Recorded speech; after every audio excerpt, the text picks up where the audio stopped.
Mahabharata Wikrama Dharma.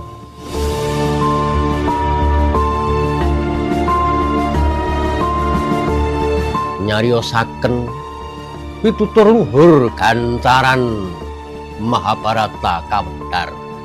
Narator Ki Ngabei, ilustrator Agil Wahyu Kusuma, editor Firmansyah Setiabudi. Sugeng mriksani so sugeng midhangetaken.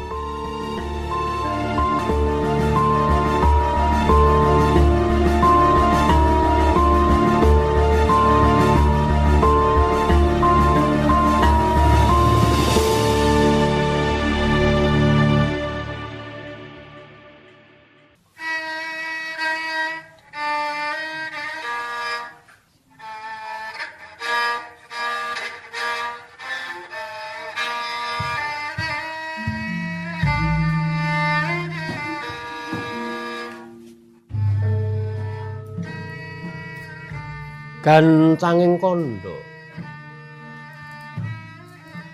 rukun atut runtungan nata Ngastina. Prabu Sentanu Dewa dedodohan kaliyan Dewi Durgandini inggih Dewi Setyawati. Basan renggang kula kumepyur pulut datan ginggang saremo rainten dalunipun. Rukun Denira Samya dedodohan Srinarta kekalih sosang Dewi Setyawati.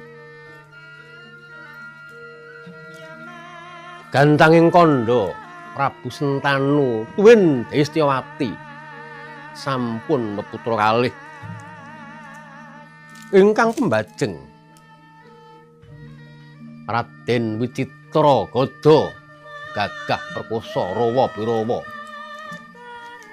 sekti mandraguna lebda widya pranataning nagari ingkang angka kalih aninggih Raden Wicitrawirya samunipun sawetawis yuswa Prabu Sentanu Dewa. Raden Wicitra Gada trep prajanjenipun Sang Dewa Brata kajumenengaken nata ing negari Ngastina. Jejuluk Prabu Wicitra Gada. Saksana kaundhangaken dening para kawula dasih ing nagari Ngastina. Sinauran swanten mriyem kuwin sanjata kalantaka ambal-ambalan ngurmati jumenengipun nata Ngastina Prabu Citra Gada nudari sajuga Sinaranata miyos sinewa ing Tinggil Binaturata aninggih Prabu Citra Gada animbali kaya para nayakaning praja Pepatih Rakyan Patih Basma Gatra ya Patih Hasusara tumenggung Gajendra Daksa tuwin ulu tumbu para punakawan catur Nyelurah Semar Garing Petruk Sumawana Bagong kuntap kotamaning nata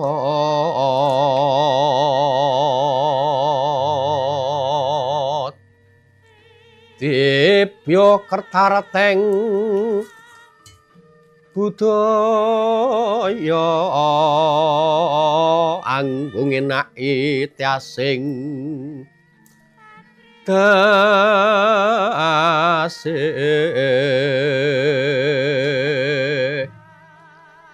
Narendra ambek utama jejuluk Sri Citra Gada ing Ngastina prajanipun ing Astina prajanipun Sang Narendra Agung.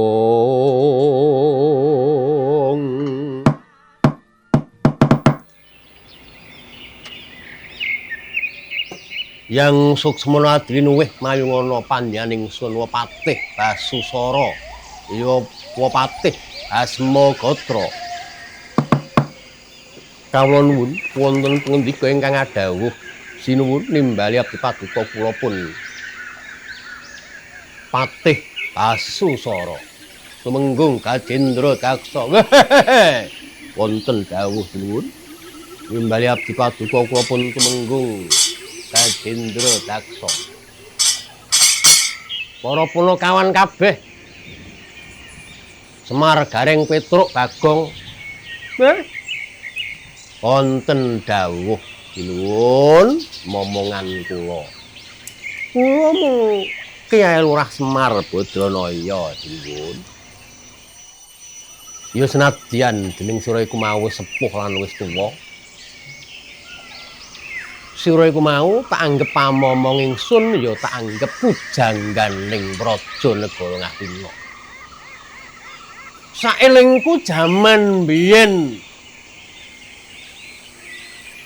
jeneng sira iku mau ya nate dadi pepatih ing negara Ngastina kene Wa Semar. Nggih.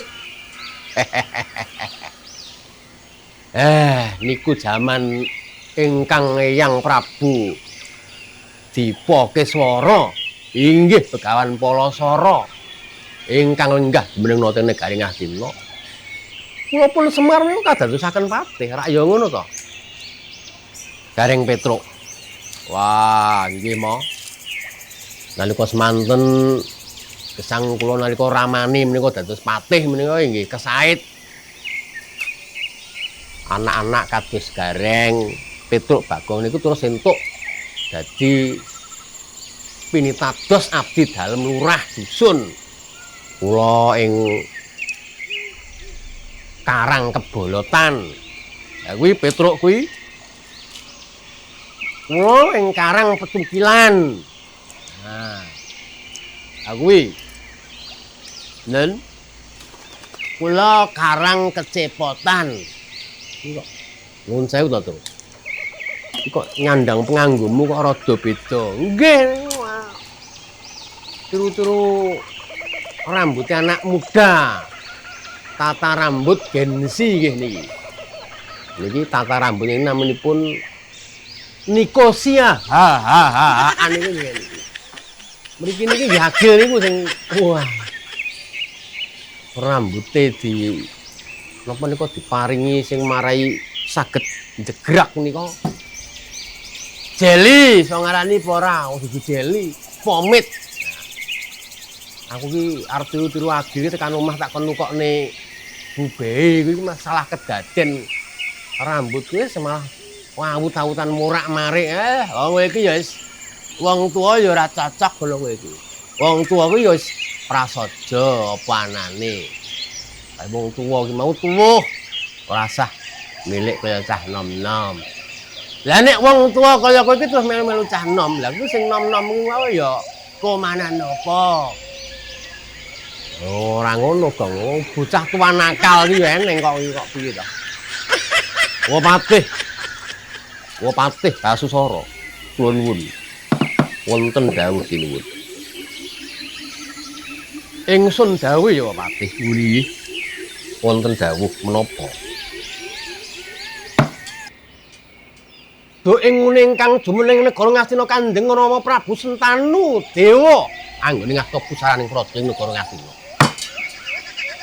Anggone dadi pangarsa Rama Prabu iku mau bebasan nyekel gitik sada ning iki Prabu Citragada iku ora gitik sada ning nganggo gitik pentung.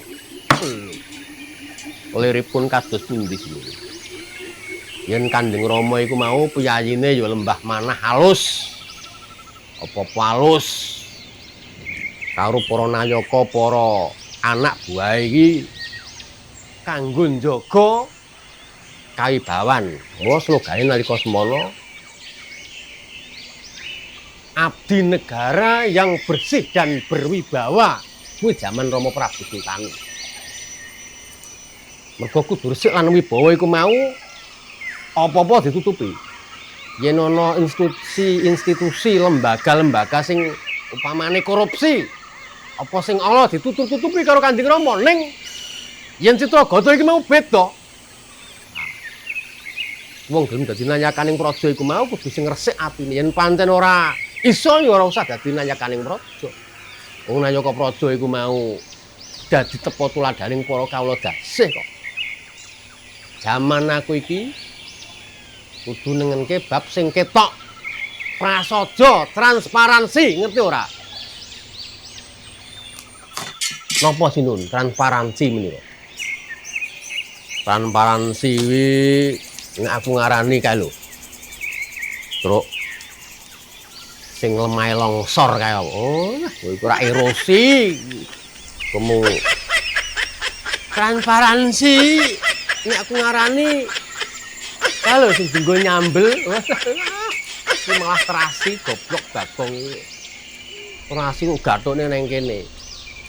Tegese samu barang iku mau sing sarwa tetha. Ora kena ditutup-tutupi wiwit saiki. Mula ingsun nggunakake titik pentung sapa sing langgar nyebal saka wangsaning Prabu Citragata. Bakal kepatrapan hukum trep lawan abot entrenging pidasa. Pidana lara ya tamani lara, pidana mati ya tak tamani pidana pati yen perlu. Pidana pati yen ana sing nglakoni luput gedhen pamane korupsi, ntlintret bondo negara ngujawa numpuk bondo. Perlu disetrake nusa kambangan kono. Nggih. Sinuwun. Wong niku nggih cocok kemawon kalian kebijaksanaan penyandalem menika nanging inggih dipun arah-arah rumiyin sebab samubarang menika biasanipun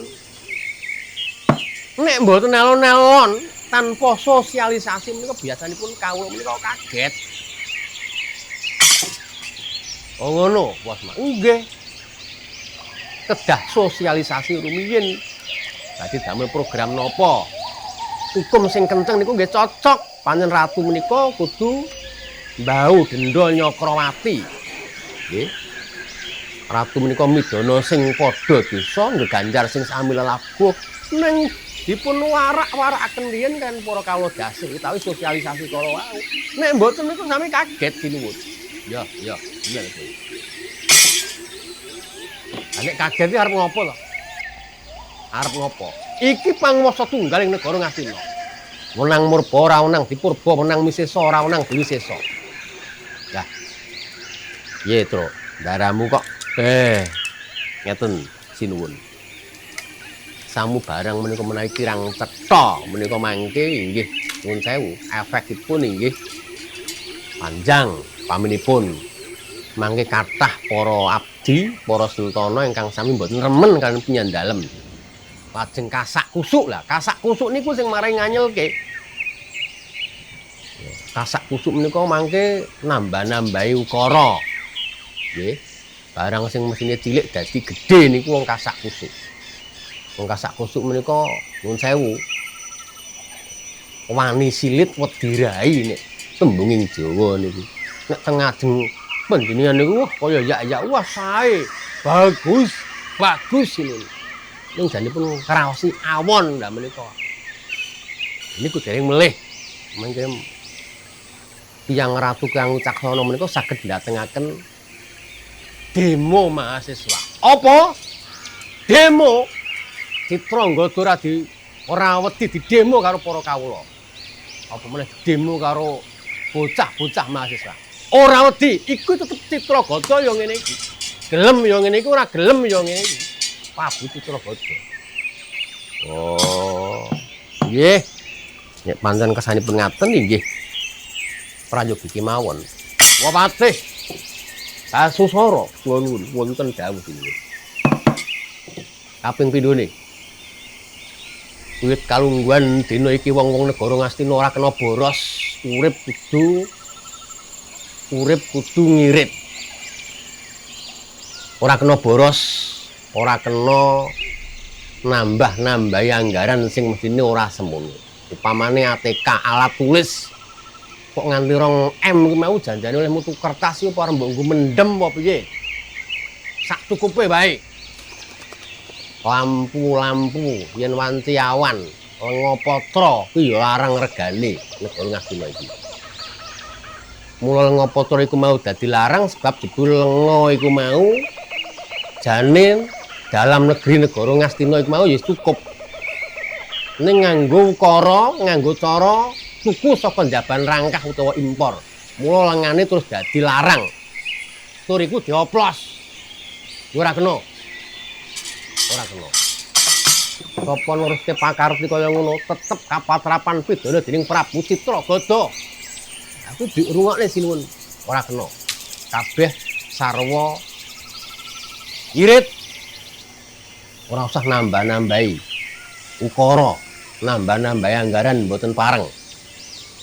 Itu ora perlu, ora usah. Sebab ingsun kepengin bangun negara Ngastina. Ingsun kepengin para kawula bocah nom-noman, bocah ki padha sinau sekolah kabeh. Sebab iki bakal ana generasi emas.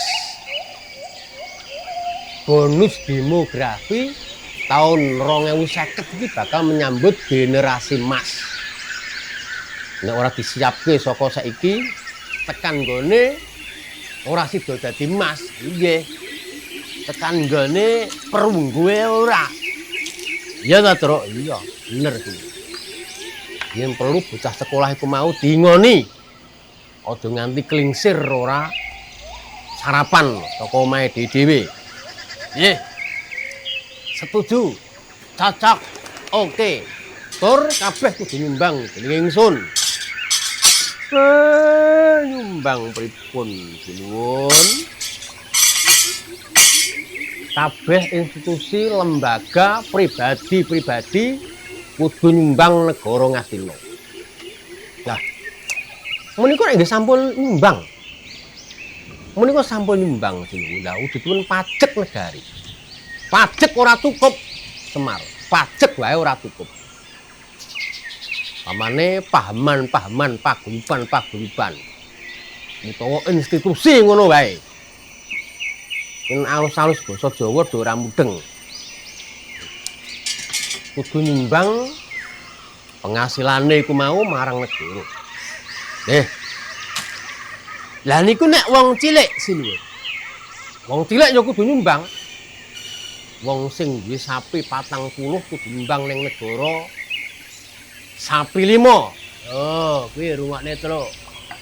Sapa rakyat Ngastina kene duwe sapi 40, nisope kudu mbayar negara sapi gangsal nggih sinuwun. Yo bener. Sapi 5. Lah nek wedhus ya kudu sumbangke ning negara. Menawi wedhusipun menika namung sedasa nyumbang 2. Oh. Menawi ayam pitik 10 nyumbang ning negara babon 1. Waduh. Wah, kena peraturan niki. Waduh iki ya ora enteng. Ngeten niki wonten masalah babakan ingon-ingon wong kula menika nggih pitik mboten remen. Wedhus nggih mboten gadah. Kula niku wontenipun namung gadah manuk tunggal kula. Kuwi nggih manuk apa? Manuk apa ya manuk? Manuk puter. Manuk namung tunggal, ndokipun namung kalih. Ndoke jupuk siji nggo nyumbang nek aduh mati ya. Sida kelong ndokku iki le. Ayo wis. Wong efisiensi kuwi mau. Wis padha ngerti. Nggih, niki sementara nggih mun ngertos mengke kula tak sosialisasi teng kawula Ngastina niki. Nggih, Wong Semar. Nggih. Wong kula niku nggih namung pamomong nggih mawon lajeng pripun. Tan Wurunga inggih namung nderek kersanipun sinuwun, namung kemawon sinuwun. Bergegek kugek sadulita gumel. Sampun kenceng-kenceng anggen paduka jumeneng nata mangke kathah mengsah paduka sinuwun. Ora peduli. Akeh mungsuh tak tandingi, aku duwe panguwasa. Aku duwe prajurit, aku duwe tentara, angkatan udara, laut. Sapa sing wani karo Prabu Citragada? Inggih. Ya. Narendra menika. Nggih ngatos-atos, nggih kula cocok ning sinuwun. Benjing menawi sampun jumeneng sampun wicaksana, sampun jejeg. Kedah enget sampun kengguh harta tahta wanita. Lho. Ngopo kuwi? Inggih, budanipun tiyang mimpin menika namung harta tahta wanita. Aku nambahi mo. Nambahi apa? Ora sida, Ding. Jak kaya ide apa ngono. Harta menika, ratu menika sampun kepencut donya brana kedah lair batos manahipun. Tahta niku panguwasa, ya sampun enggah dados panguwasa. Panguwasa niku mari lali anak sedulur. Menge wong lumrah, wonge prasaja bareng duwe panguwasa, linak litu lingga lilur, lali anak, lali putu, lali tangga, lali sedulur. Sing paling berbahaya niku angka 3, wanita. Oh, sampun gambil kengguh kaya wanita. Benyan mangke gadah kebijaksanaan sing muluk-muluk mangke panjenengan disengkalak. Oh, napa malih benyan niku tasih jejaka. Jaka niku kan wanita biasanipun ngangah-angah. Ora, aku ya ora ngangah-angah. Aku malah dingin mo. Dingin aku. Iki Bagong anakmu lanangi malah senengi cah lanang-lanang. Hus, ora kena. Cowok ki senengane kudu cewek nek ki nganti seneng karo sesama jenis. Nekakno ajaping pangeran goblok. Ora ding mau lambene anakmu Petruk ki senengane ya ngono kuwi lho. Aku ki ndawuhi sinuwun kok kowe malah do cerewet bae. Ora biasane. Wong ki mau nek mung kengguh apa mau harta tahta anggo telu wanita. Ya godho sing gawe dhewe ki mau sing abot dhewe. Ya ta? Abot dhewe. Ning isih enteng harta paling wong dadi korupsi. Tahta wong paling kolusi utawa nepotisme. Ning sing wanita iki mau tan wurung nek wong wis omah-omah. Kaya iki ngabehi Mbak Dinar engko ora urung selingkuh. Selingkuh iki panganan apa, Bagong? Selingkuh menika selingan indah keluarga tetep utuh. Ngono nggih. Iki ya pinter menggawe singkatan. Pinter no. Kenek neh. Ngono aku ya iso lah kenek susu tante. Riyo. Susu tante ku ya singkatan. Singkatan apa kuwi? Sumbangan sukarela tanpa tekanan. Disingkat susu tante. Ngono kuwi gur gampang. Aku singkatanku malah pentil kecakot. Lho. Malah saya horor. Aku apa pentil kecakot? Penjaga telepon kecamatan kota disingkat pentil kecakot. Itu ini lucu apa kaya ngono. Wis ora usah diumyek wae. Iki panguwasaning Prabu Citragada. Wa Semar, Garing Petruk, Bagong. Wonten dawuh wa Patih Dasara Tumenggung Gajendra Daksa. Aja nganti lali dawuh ingsun. Ndak wajibake para kawula iku mau padha nimbang marang negara lan uripe kudu irit. Ora kena brah-breh, ora kena boros. Utamane para punggawaning praja sak dening negara ngastina. Sapa nglanggar dawing Prabu Citragata tetep ke Taman Pitana sing abot. Para miyarsa, mekaten gantaring carita wayang. Pingabisa kanta nyuwun pamit, mugi saged pangganing minggu ngajeng. Nuwun.